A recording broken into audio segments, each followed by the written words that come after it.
What's with St. Louis? Well, food might have something to do with it. We'll explain next on City Corner.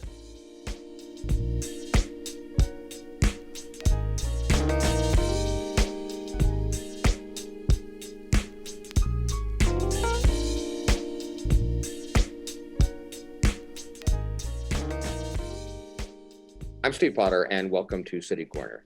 Our guest today has written the book, What's with St. Louis, editions 1 and 2, The Quirks, Personality, and Charm of the Gateway City. Please welcome Valerie Battle Kienzle. Hi, Valerie, how are you? Hi, Steve. Thanks for having me today. Isn't it fun to social distance? Welcome to 2020. Yes.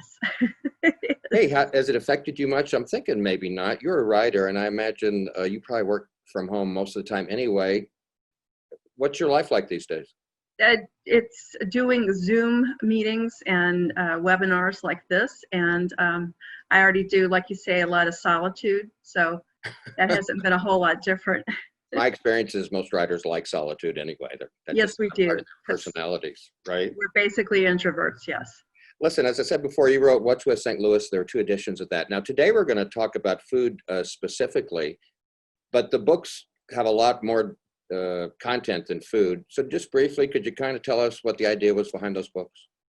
It's really as an outsider. I was not born and raised in St. Louis. I always had a lot of questions about why things were the way they were in St. Louis. Why did people always ask, where'd you go to high school? Why are there so many unusual foods? And I got together with Josh Stevens, the owner of Reedy Publishing in South City. And he is a native, and we came up with 2 lists, his list and my list. We combined the questions, things we'd always wondered, and thus we came up with the book, which has about 75 different items in it. Yeah. Well, I've got to ask you, where were you from originally, and how old were you when you did move here? Nashville, Tennessee, back when Nashville was not the it town. It was a sleepy little town, and I arrived here in 1980.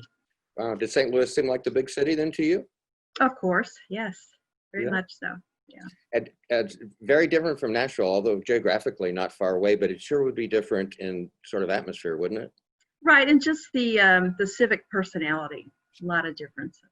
Mm-hmm. What do you like about St. Louis? I want to ask you that as an outsider. Probably my favorite thing is the architecture and the cultural opportunities, the beautiful parks, everything from pocket parks to Forest Park. I think the architecture is just truly fabulous and underappreciated. There's probably more agriculture in Nashville. Yes. Hey, for someone not from St. Louis originally, though, these are not your only books about St. Louis. You wrote for, I know this is Reedy Press, but you wrote a couple of other books that are St. Louis centric also. Yes, another book I wrote for the History Press was Lost St. Louis. And again, that touches on things that were in St. Louis, buildings, ways of life that existed that are no more. And I personally mourned their passing. Mm-hmm. Decided to write a book about it. I've also written on St. Charles, the Main Street area, through postcard visuals, and a history of Columbia, Missouri, which is where I went to school, centering on basically the 3 universities there. Right. What a small town it is, but yet what a cultured small town. Yes, I went my freshman year there myself, so I have some very fond memories of Columbia. And a little bit later in the program, I know you've got another book in the works. We'll talk about that just a little bit later. But explain this before we get going, because today we're going to talk specifically about food. And I don't know what your reasoning was, but I was thinking, after all everyone's been through, of course, we're social distancing for the last few months, longer than that, right? It's like a quarter of a year now. And the reason that the screen looks like it does is because you're at home. Yes. And I'm in the studio, and that's the way we do things these days. Because if we were in the same room, I'd be wearing one of these. You and me both. Yes, right. Mine has a cheetah print. Why did you want to talk about food now? I'm thinking maybe, in the beginning, the first month or 2, people were a little more isolated than they are now, and some things were completely closed. So talking about food in restaurants would have been kind of silly. But people are starting to go out a little bit. There are limitations, as we all know. And maybe this is just a good topic to make us feel like things are a little bit normal. I think so. And with summer, there are a lot of things, a lot of the foods that are known in St. Louis, known as St. Louis originals, they they're associated a lot of time with summertime and barbecues and get-togethers and family gatherings. And it just seemed with things opening back up, maybe it was a good time to emphasize that, hey, there is some normalcy. You can go throw a pork steak on the grill, or you can go grab a carry out of toasted rabs and feel somewhat normalcy. And of course, I also feel it's not just because I like to eat, but we need to support our small local business people. Real, seriously. Absolutely. Yes. Yeah, they're going through some tough times. Well, we'll concentrate on food. What's with St. Louis is the book, but we're going to concentrate on the food aspect, and we have some images to show, and you can talk a little bit about what they are. The first thing we want to address, and this is a topic I think we can all agree on, and that's the love of donuts. Absolutely. St. Louis has several dozen small donut shops, and many of them are the standard, the jelly filled, the custard filled, the long johns. But then there's places like Strange Donuts in Maplewood, which was founded in 2013, I believe. And they like to put a little bit different twist. They have some traditionals, but then they have a variety of strange toppings, perhaps, like bacon or something hot and spicy. And so if you are a donut fan, you can find just about any kind of donut imaginable. And you don't have to just go to the chains, go to the little specialty local places. I hate to admit this, but I don't think I've ever had one of their donuts. Is there just one location? Actually, they have a second location. I think it's in Richmond Heights. I've only been to the one in Maplewood myself. So do you like the bacon donuts, or what's your favorite Strange donut? The bacon. That's why I called it to mind. Yeah, it's really good. Courtesy Diner. That's been around a long time. Yes. And there are many diners in St. Louis. And so, you think about late at night, maybe early in the morning when you've been out someplace, that we're able to open up a little bit, you might be hungry for something that's comfort food, something that's not low calorie, something that might be a little on the greasy side. For example, a hamburger topped with a fried egg. Yum, huh? Or maybe country fries fried up with onion and sweet peppers. And you have your choice of in butter or in bacon grease. So things like that. Do you have to choose? Do you have to choose? No, I guess you could have it both ways at the same time. But anyway, that's the kind of food. Diner food is comfort food. And even if you don't feel like pulling up a stool or sitting at the counter yet for those places that are open, again, support the locals. Call, get a carry out, and take it home and eat it in the privacy and the cleanliness of your own home if that's what you feel like doing. Valerie, I wish you hadn't mentioned calories. I think that's been a struggle for some people during what's been going on because, we're less active, and it's, when you can't go anywhere or do much, it's really tempting to sit on the couch, watch your favorite show and have a snack. Yes. Do you fight that ever? I do. Absolutely. You ever win? No. Yes and no. You don't have to tell me. Chocolate is my weakness. Oh, me too. Yeah. You got anything? You get just off the top of your head? Is there anything chocolate in your book? I think Bissinger's. I don't get down there. Of course, I heard it was closing, but I love Bissinger's chocolate. It's so good. What's with St. Louis is the name of the book, editions 1 and 2. And what about, okay, I always think I'm pretty adventurous. There's almost, like I have friends that they can name 47 things they won't eat. I'm just the opposite. Like I can hardly think of anything I won't eat, except one thing that I'd never really heard of before I moved to St. Louis, before I started living in St. Louis full time as an adult. And that's the brain sandwich. I don't understand it. I have a mental block against it. Could you explain it to me? Okay, well, that was something I was curious about too. What in the world is it? Well, apparently St. Louis has had the market on brain food for a long time. What it is, it originally was from cows, and it's usually mixed with eggs and floured, and I'm told by those who make it, it's shaped into patties and cooked somewhat like a hamburger, and that it's fabulous. And Uh, there's a place called Schatzi's, and Schatzi's has these, and they serve it with onion and pickles and hot sauce and on rye bread. And those who eat it say it's really good. I'm getting the impression you've never tried it. No, sir. No, thank you. So you're like, is it a psychological thing for you too? Yes. Yes. You haven't And tried one bite, and not in the interest of research for your book. You didn't try one bite. No. No, there's some things I will not absolutely, yes, I will not eat. I thought I'd get you on that one, but I totally relate because I'm one of these days I have to try it. I feel bad saying that I hate it when I've never tried it. That's kind of Right. stupid. The thing to remember, though, is since the mad cow disease, it's no longer cow brains. It is pork brains. Oh, I'm sure that makes a big That makes a difference, right? Before the break, let's go to one thing I bet we both love, though. There's no controversy on this. How about a good pretzel? Oh, absolutely. And Gus's has cornered the market on pretzels. They're a fourth-generation company. Well, in the past, at sporting events, you would see them packaging. They're soft. They're not the hard, crunchy ones like you think of from the grocery. They usually sell about 1,200 of the 3-inch sticks, the 6-inch sticks a day. Wow. And anything they don't sell, they donate to homeless shelters. Really? Yeah. So you got to love a fourth-generation company. And I don't know about you, but sometimes a nice cold beverage from a local brewer goes pretty darn good with a pretzel. That's how it came about when there was the mass German immigration to St. Louis. They brought with them their recipes for beer and also their recipes and love for pretzels. And what a great combo, especially in the summertime. Well, and now we're getting baseball back. You sit at home and you munch on a Gus's and you have a cold one. Well, I'm from mostly German descent, so I'm all for pretzels and beer. I can make that public statement. Brain sandwiches, maybe not.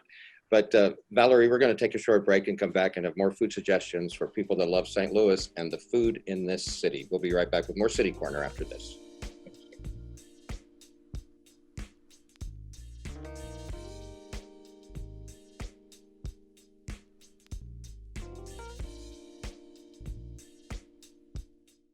What I love about St. Louis is the 79 unique neighborhoods nestled into 108 city parks, including Forest Park, which is actually larger than Central Park in New York, and of course, the beautiful Tower Grove Park where I'm at now.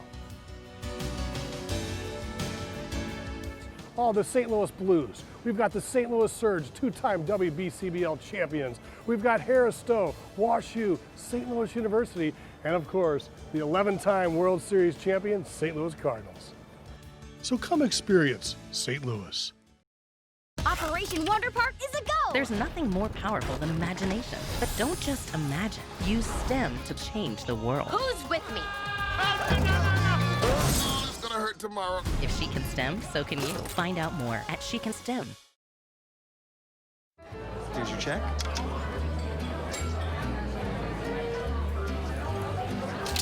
Oh, you got it.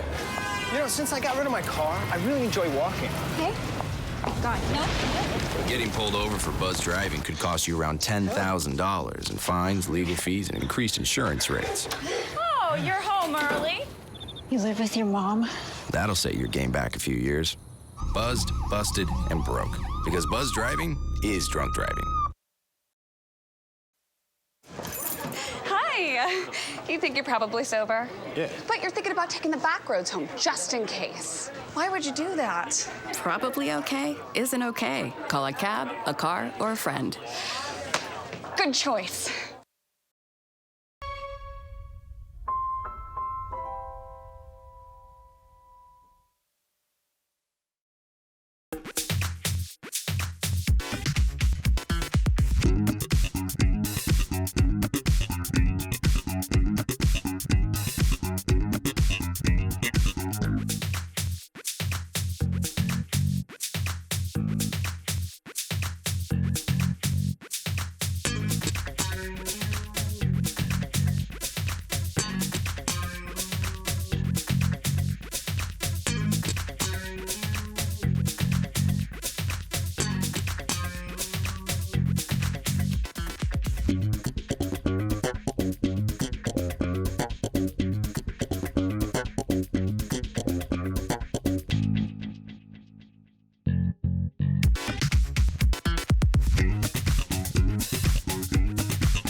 It takes less than 1 minute to find out if you may have prediabetes, and you can do it here. So what are you waiting for? Just go to the site. Selfie. Nailed it.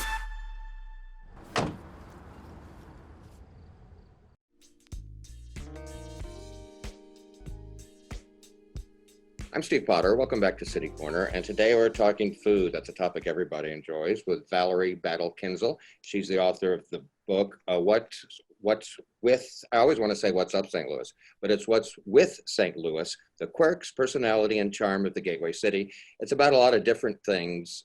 Food is a small part of the book, but that's what we're concentrating on today, Valerie, because I think right now people are starting to get out a little more and being interested in food a little more, and you're trying to point out little gems that are unique to our city. Yes, absolutely. We have lots and lots of good food in St. Louis. This must have been a lot of rough research for you. Oh, being yeah. sarcastic. Totally. Hey, we couldn't agree on brain sandwiches, but I've got to admit, I am Emo's biggest fan. And I argue to this day, I have arguments all the time with people about Provel cheese. It gets heated and everything. Right. It is a unique food product. I'm told it's technically not a cheese. It was patented in 1950. There are two families who argue about where it came from, but it's a combination of cheeses.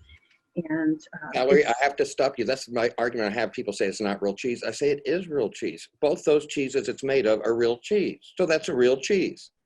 This argument goes on for hours. I don't know. I argue with the patent office. I don't know. But yeah, Emo's is one of those things. It seems like people either love it or they don't. Absolutely a fan, just like you. Yeah, number one. Let's see. Oh, and gooey butter cake. I guess most people realize that it all began here by mistake, right? Yes. Some people say it was the order of ingredients. Other people say it had to do with the preparation. Who knows, but it's a delicious mistake nonetheless. And Park Avenue and Lafayette Square is a great place to sample some fabulous gooey butter cakes. They usually have over 7 or 8 at a time, but they have recipes and it varies 70 plus different varieties. Wow. I have a little gooey butter cake story. I don't think I've told you, have I? This is my claim to fame. Jennifer Holliday, the famous actress, singer, starred in Dreamgirls and so forth, right? Yes. 6 or 7 years ago, I can't remember exactly when, she was on tour doing the last tour of Dreamgirls, and she did it in St. Louis at the Muni. And I was working for St. Louis Public Radio, and she was on my show Cityscape. So we went there to the hotel, it was the Chase, to interview her for a segment while she was in town. And just by chance, at the radio station, someone had brought in some gooey butter cake. So I thought, I wonder if she's ever tried this. So I just cut a piece and wrapped it up and took it to the interview. And at the end of the interview, I said, here's a St. Louis tradition. Have you ever heard of it? And she said, no. And I explained a little brief history about it. And she said, thank you. And she walked away. And for a long time, I thought, I wonder if she ever tried it. She didn't know me from Adam. I give her some food on a plate. She probably threw it away. A week or two later, I ran into some people from the Muni and I said, did she ever try the gooey butter cake? And they said, Jennifer Holliday loved it. The next day, she sent out for some. And the day after that, she got the recipe. Wow. Okay. Nice job. Nice job, Steve. So that's my claim to fame. But what's the backstory on that? It was a mistake. That's all I've been able to determine, that it was a delicious mistake. It's not for people who are counting calories. Very small piece has about 500 calories. But like I said, Park Avenue has some great gooey butter cake. They're white chocolate raspberry. Oh. Give it a try. And it's really good for breakfast with coffee in the morning too. Absolutely. Of course, we talked about Emo's, and you did mention Provel cheese. But was Provel, I want to be clear about something. Was Provel cheese around before Emo's? Or they connect? Yes. And the 1950 was when it was trademarked, but it really rose to popularity with Emo's in the 1960s with their thin cracker crust and then that just wonderful melted cheese on it. And I think you mentioned in your book too, there are different ways to eat it. Like I always buy it in the grocery store, and I always keep a little in my refrigerator, and I'll sprinkle it on a lettuce salad or something else, right? Yes, we do too. We do it on garlic bread. I haven't found a way I don't like it. So Yeah, it's as good as it is. yeah. Oh, you mentioned pork steaks too. That's our next one. And for some reason, I don't know what's wrong with me. I just don't get pork steaks. You don't like them or you don't understand them? Yes. Okay. Well, coming from another place, I came here and I tasted them. They were fabulous. Fell in love with them. And had Maul's barbecue sauce, another St. Louis specialty. And so I went home to Nashville to visit my family, wanted them to try them. So I went to the local Kroger butcher and asked where he kept his pork sticks. And he just gave me one of those looks like, what are you talking about? I said, you know, it's got a lot of marbling and it's not real expensive. He says, you mean the pork butt sliced up? I can do that for you, but it's going to be thick.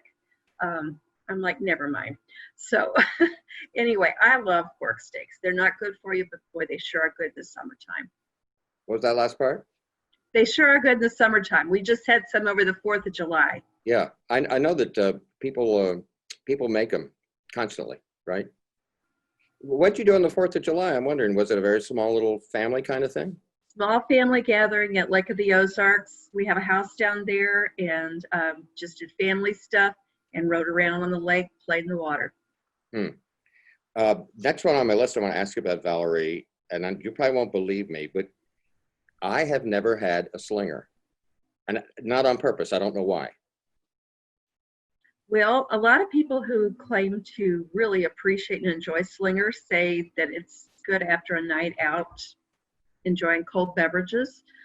It's something that just, even though it's a conglomeration of ingredients, that it tastes wonderful. Chili. Can you describe it? Can you describe chili, a meat patty, hash browns. You have bread. You can have jalapenos. You can have onions.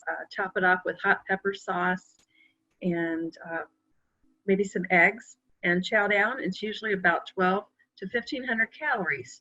Oh. So for some of us, that's all we need to eat in a whole day's time. And you're eating it one sitting. And some of the diners that do serve slingers say they can serve up to 60 a night during their first shift, which is after midnight. Wow. You keep bringing up calories. Yeah. Hey, here's something where you could find, this next one isn't a food item, but it's a place where we find food, and you probably find a lot of food that didn't have a lot of calories. And that's the Soulard Farmers Market, been around since 1779, which is kind of hard to believe. It's truly a cultural institution.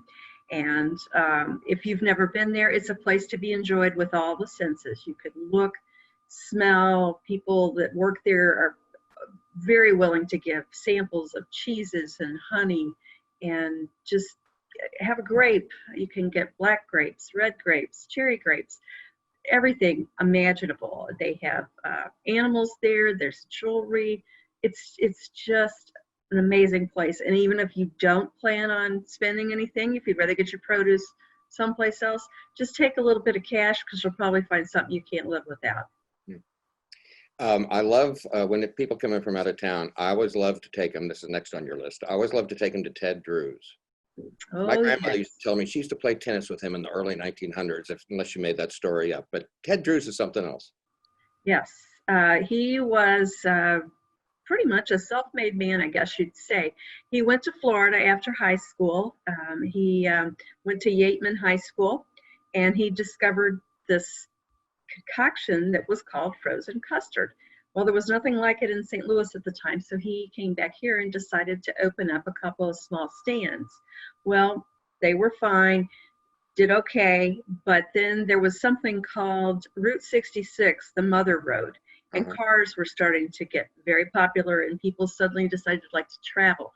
So he opened up a shop on Chippewa, the Mother Road, and the rest is history. Yeah, it's for guys and gals. You've seen it. Yes, that's what the current owner, the third generation, yes. One more thing I want to ask you about is something I also think was born here, and I'm not sure where else they have it, is that toasted ravioli, the way we make it here. Yes, it was a mistake, as was the gooey butter cake. What I'm told, there are two different, organizations that claim to have invented it. I know Charlie Gito's they sell like 10,000 a week, And Charlie Gito's, the late Charlie Gito has also given interviews on some of the food channels and such, describing what happened. It was just a dab of meat, some spices, some spinach put in with the outer coating, and then they dropped it into oil instead of water that was supposed to be boiled. And the person who prepared it decided to sample it and said, yeah, this is really good. So there it was. They were right. Yes, delicious. Hey, we just got a minute or so left, but I want to ask you, I know that you've been working on a new book, and I guess maybe going to be released sometime this fall. Can you give us a little tease what that's all about? Okay, the book is actually going to be released next spring, and it's called Ready to Wear. It's a history of the footwear industry and the ready-made clothing industry in St. Louis. Huge, huge part of our economy during the 20th century. And just how unique were those industries to St. Louis? I mean, didn't every city have one? No, they did not. And the first real shoe factory was Brown Shoe, which is still around, which is called Caleres. And just a lot of really interesting stories. The junior dress size, the junior size fashions for younger girls. That was a concept created here in St. Louis also. If we keep eating toasted ravioli and Provel cheese, we'll have to adjust those sizes. Right. I want to remind people to look for your book when it comes out next spring, and also Reedy Press is where you can find your other books, and that's www.reedypress.com. It's What's with St. Louis, the quirks, personality, and charm of the Gateway City. And I hope you and yours are well and surviving this unusual time that we're living here. Do you have a positive last word? Eat up. And if you can't eat up, drink up. Valerie, I'm going to live by what you say. Okay. Valerie Battle Kienzle, thank you so much. It's great almost seeing you in person, and one day we'll sit in the studio together again. Thank you so much, Steve. Thank you. It's been fun. I'm Steve Potter, and thank you at home for watching and join us for the next City Corner. We'll see you. Bye.